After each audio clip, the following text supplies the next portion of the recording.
Should students get no credit if they do no work? If a student turns in an assignment, didn't do any of the problems on it, or didn't turn in the assignment at all, should they get a 50? Should they get a certain amount of credit if they didn't really do any of the work? Well, a lot of districts are implementing policies that say things like the lowest possible grade is a 50. You get at least 50 points, even if you don't answer any of the questions, or even if you don't turn in the assignment, you still get a 50. And policies like this really bother a lot of people. Like at a fundamental level, people feel like it's wrong to give credit for work that wasn't done. And people are concerned about the lesson that teaches students, that, hey, if you go through life and don't do anything, you still get half credit. Like that just seems kind of deeply flawed and like a harmful lesson to teach young people. And I get that concern. And I think it's important to understand where policies like this come from. Policies like the lowest possible grade is a 50 come from a desire to fix a flaw in our grading system. Our traditional letter grading system is irrational and unfair in a very important way.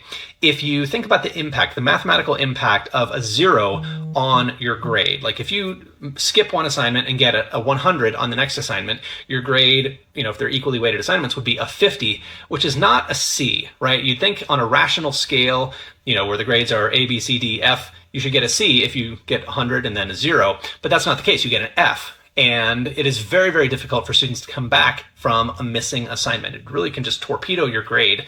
And Doug Reeves wrote an article many years ago called The Case Against the Zero, where he argues that a 0 on the traditional letter grade scale is equivalent to like a -6. It's not really mathematically a 0. So to fix this, what we could do, and what I think we should do instead of giving 50 points for nothing, is we should change the grading scale so that every letter grade represents 20 points. So 80 or higher is an A, 0 to 19 would be an F, 20 to 40 would be a D, 40 to 60 would be a C, 60 to 80 would be a B, and again, 80 or higher would be an A. That would be such an easy change to make, and it would make grades proper ratios of one another, right? So if you do twice as much work, you get twice as many points, and your letter grade reflects that. And I don't think we can do away with letter grades, or some places have done away with them, but I think it's such a naturally easy to understand system. Everybody's familiar with it.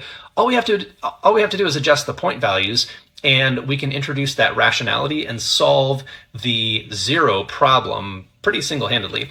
But I don't know what you think about these, 50 points for no work policies. I think we're right to be bothered by them, but I'm curious what you think. So let me know, should students get 0 points, 0 credit if they do 0 work, or should there be a lowest allowable grade?